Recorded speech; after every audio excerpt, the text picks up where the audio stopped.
Bonjour à toutes et à tous, heureux de vous retrouver au compte de cette émission. Nous sommes mardi 16 avril 2024 et la thématique du jour est la vie estudiantine, les acquis et les faces cachées.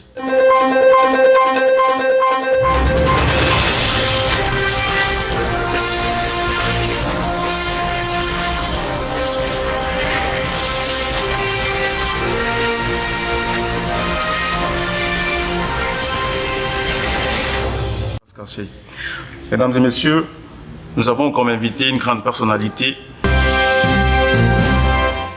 qui vient de loin, grande par la ville d'origine, grande par le parcours académique et professionnel, grande de l'aventure sociale. Alors, M. Tunkara Ibrahima, bonjour. Bonjour, M. Soumaro.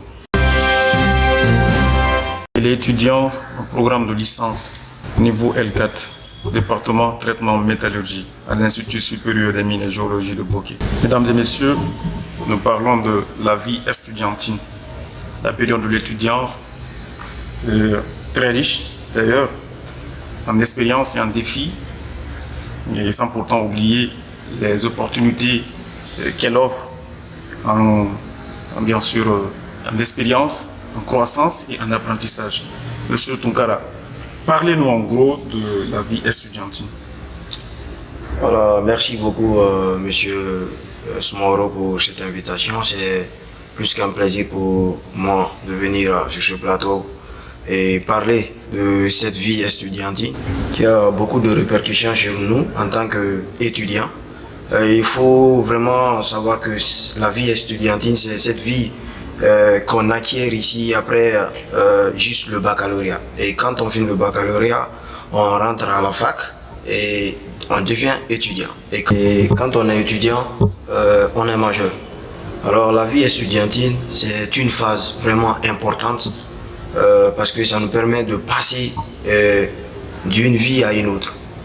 On quitte ici la formation préuniversitaire et on vient à l'université. Le cursus universitaire commence avec douleur et peine et aussi de joie. C'est une phase importante qui est remplie de beaucoup de joie, mais aussi de peine. D'expérience surtout. D'expérience surtout. Parce que la vie estudiantine, c'est une phase vraiment importante dans le développement personnel, mais aussi le développement professionnel d'un futur cadre.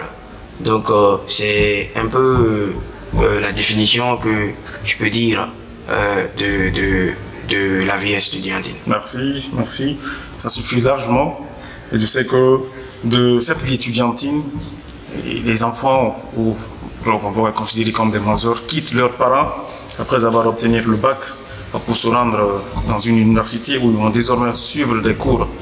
Et les acquis qu'ils vont avoir de cette ville, par exemple, ne seront pas seulement de l'académie. Il y a plusieurs acquis que nous considérons en avoir de la vie estudiantine.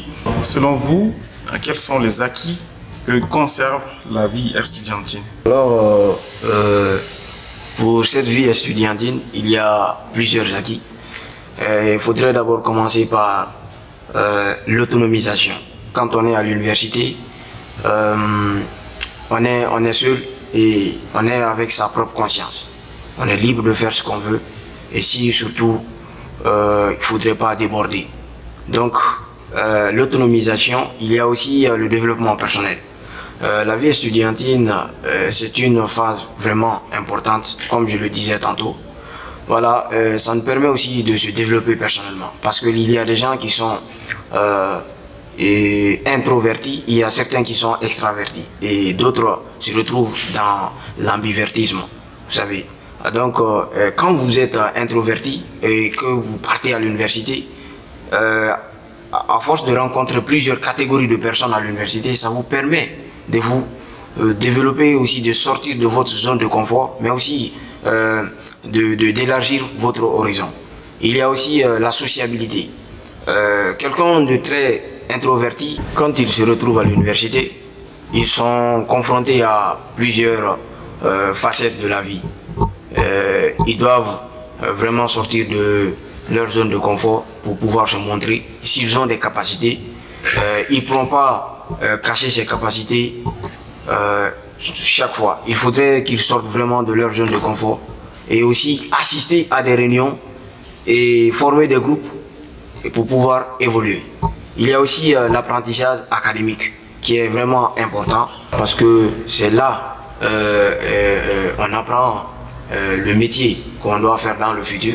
Donc l'apprentissage académique c'est une partie très très importante de la vie estudiantine. Quand on part à l'université, on part pour un objectif. Et pour atteindre cet objectif, il faut apprendre, il faut se démarquer, il faut toujours être à la hauteur de ses idées et pour pouvoir espérer, disons, espérer avoir ici un avenir meilleur. Un avenir meilleur.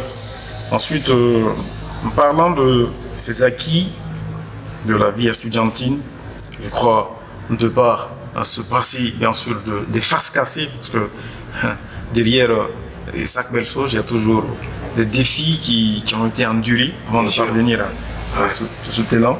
Aujourd'hui, M. Tonkara, parlez-nous un peu des faces cachées de cette période de la vie. Alors, il y a plusieurs faces cachées de la vie estudiantine. Nous avons le stress, il y a aussi la dépression qui en va avec. Il y a aussi la gestion financière.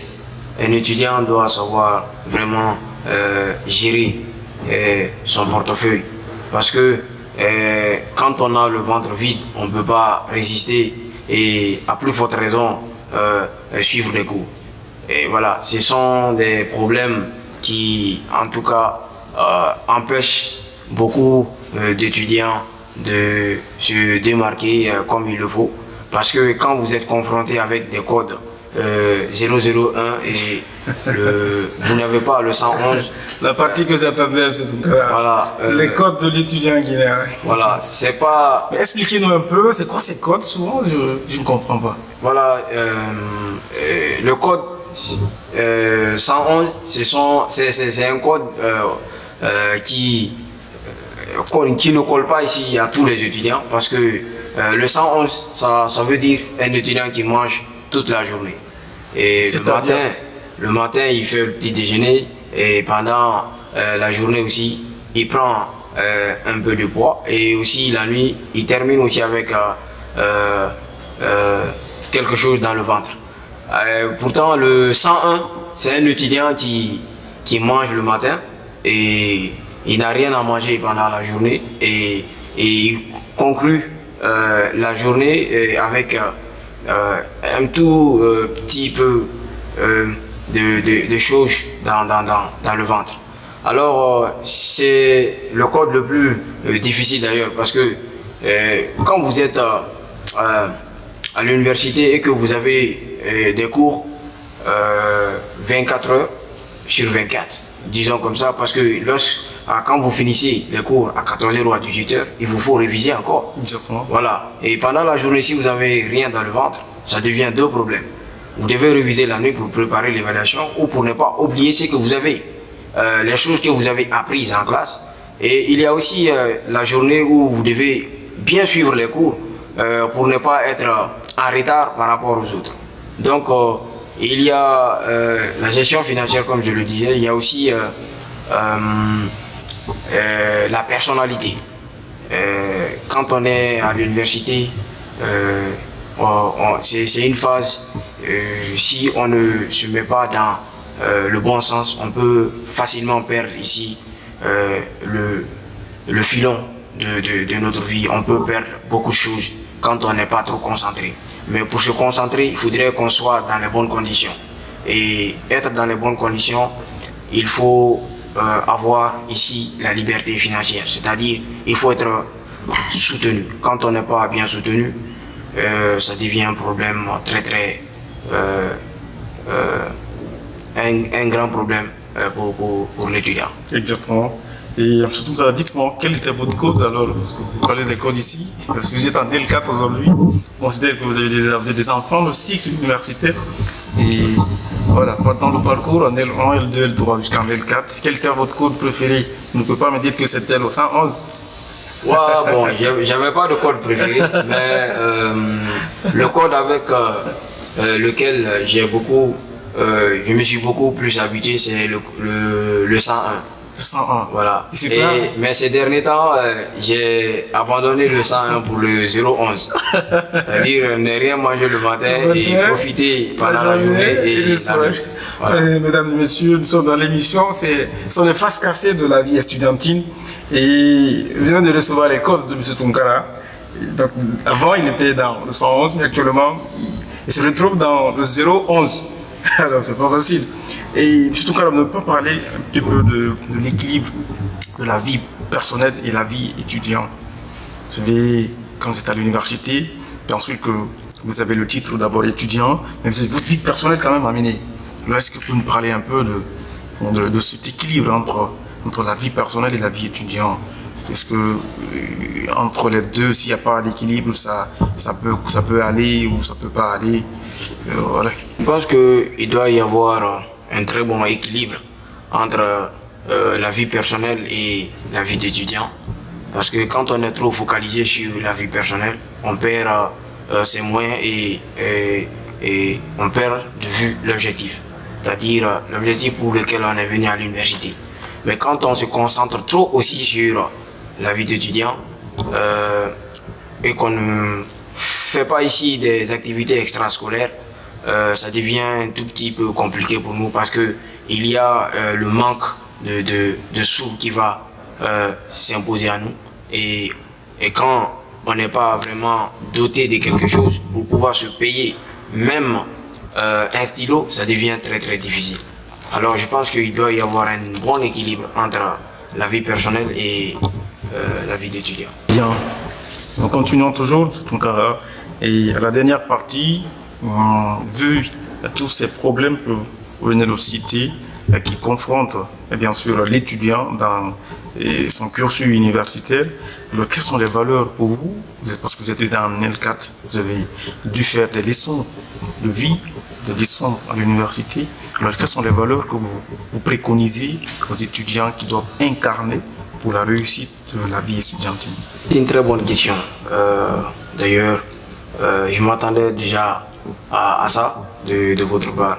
Alors, les valeurs à incarner quand on est étudiant, il faut être persévérant. Il faut être très persévérant et aussi avoir de l'intrépidité. Et aussi être vraiment objectif. Être focus sur l'objectif et ne pas perdre de vue ce que nous voulons atteindre. Parce que quand on se perd, là ça devient difficile de se retrouver, non seulement après la vie estudiantine, mais aussi ça peut être compliqué pour vous sur le marché d'emploi. Vous n'êtes pas sans savoir que quand vous faites 4 ans à l'université ou plus et que vous n'arrivez pas à vous démarquer sur le marché d'emploi, ça devient très difficile. Trop difficile. Les gens vont se demander qu'est-ce que vous avez fait à l'université et vous êtes incapable de répondre. Et surtout que la famille sera en train d'attendre. Voilà, ça devient maintenant une dépression pour tout le monde et là on est dessus. Voilà, donc moi je pense que quand on est étudiant, on doit élargir son horizon pour ne pas vraiment être surpris. Parce qu'on évolue dans un environnement où l'inattendu peut se produire à tout moment. Donc il faut rester objectif, surtout être perspicace dans tout ce que nous faisons. Merci. Et c'était les valeurs à incarner pour réussir sa vie estudiantine. Monsieur Tunkara, je pense que c'est bien reçu dans des bonnes oreilles. Il faut bien sûr faire un équilibre entre le loisir, les études, voilà, le business, les activités extrascolaires en grosso modo, pour bien sûr partir avec les deux. Parce que à la fin des études, il y a les parents qui attendent quelque chose obligatoirement. Les petits frères d'ailleurs et les petites sœurs qui, en appelant souvent mon grand frère à l'université, ils se disent que tu es là pour prendre tout. Alors, merci beaucoup pour répondre à l'invitation. Merci à vous. Et merci à tous de nous avoir suivis. Nous vous reverrons bientôt dans la même édition. Je vous remercie.